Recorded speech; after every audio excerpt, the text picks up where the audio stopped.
இது சண்டே எடுத்த வீடியோ தாங்க. சண்டே வந்து லஞ்சுக்கு வந்து ஒயிட் ரைஸும் முட்டை குழம்பு, உடச்சி ஊற்றின முட்டை குழம்பு, சிக்கன் வந்து சுக்கா மாதிரி செஞ்சுக்கலாம் அப்படின்னு சொல்லிட்டு தாங்க பிளான் பண்ணி எல்லாமே ப்ரிப்ரேஷன் செஞ்சு வச்சுட்டாங்க. எப்போவுமே நான் குக் பண்ணுறேன் அப்படின்னாவே ஃபஸ்ட்டு வந்து எல்லாமே ரெடி பண்ணி வச்சுருவேன். முட்டை குழம்பு தான் ஃபஸ்ட்டு ரெடி பண்ணுறேன். அது யூஸ்வலாக மசாலா ஆட்டி செய்வோம் இல்லைங்களா, அதே மாதிரி தாங்க.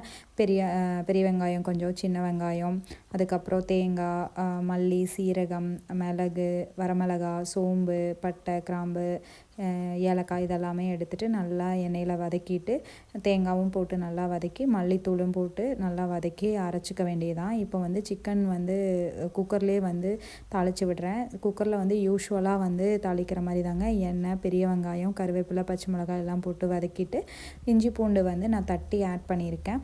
அரைச்சும் பேஸ்ட்டாகவும் ஆட் பண்ணிக்கலாம். கூடவே ஒரே ஒரு தக்காளியும் ஆட் பண்ணி நல்லா வதக்கிக்கலாம். இப்போது கறிக்கு தேவையான அளவுக்கு உப்பு போட்டுட்டு இப்போ க்ளீன் பண்ணி வச்சுருக்க சிக்கனையும் ஆட் பண்ணி நல்லா சிக்கன் உருண்டு வர்ற அளவுக்கு நல்லா மிக்ஸ் பண்ணி விட்டுக்கலாங்க.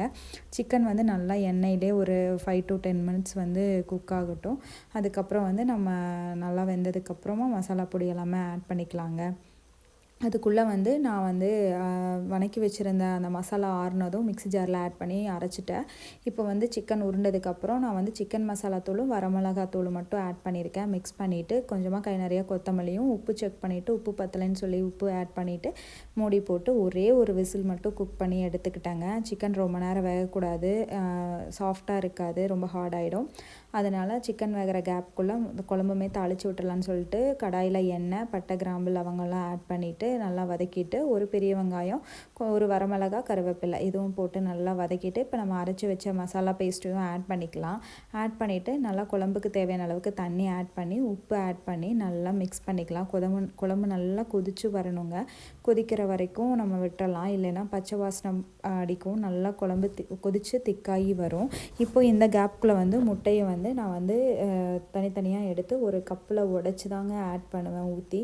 ஏன்னா அப்போ தான் முட்டை கெட்டு போகாமல் நல்ல முட்டையாக இருக்கா அப்படின்னு சொல்லிட்டு செக் பண்ண முடியும். ஸோ அதனால் ஒரு கப்புக்கு வந்து நான் உடச்சி ஊற்றிட்டு அதுக்கப்புறம் தான் ஒரு முட்டையாக வந்து குழம்புல ஆட் பண்ணுவேன். இந்த மாதிரி இப்போ நமக்கு முட்டையெல்லாமே ஆட் பண்ணிவிட்டு இப்போ வந்து மூடி போட்டு ஒரு 5 minutes நல்லா ஸ்லோ ஃப்ளேமில் வச்சு குக் பண்ண விட்டுடலாம். சைட் பை சைட் வந்து சிக்கனுமே நல்லா வெந்துருச்சுங்க. நம்ம ஓப்பன் பண்ணி பார்த்தோம்னா நல்லா எண்ணெய் பிரிஞ்சு வந்திருக்கும். இப்போ வந்து நம்ம மறுபடியும் அந்த சிக்கனை அடுப்பில் வச்சுட்டு நல்லா அந்த தண்ணி வற்றுற அளவுக்கு நல்லா ட்ரை ஆக விட்டுலாம். நம்ம இந்த ஸ்டேஜ்லேயுமே எடுத்துக்கலாம். கொஞ்சம் திக்காக வேணும் அப்படின்னா நம்ம நல்லா ட்ரை ஆகிற வரைக்கும் வச்சுக்கலாம். இப்போ வந்து கொஞ்சமாக வந்து பெப்பர் தூளுமே மேலே ஆட் பண்ணி நல்லா தண்ணி வற்றி வர்ற அளவுக்கு ட்ரை ஆகிற வரைக்கும் விட்டுட்டேங்க.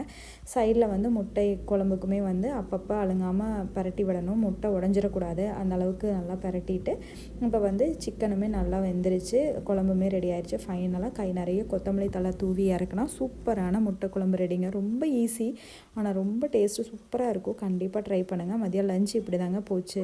தேங்க்ஸ் ஃபார் வாட்சிங்.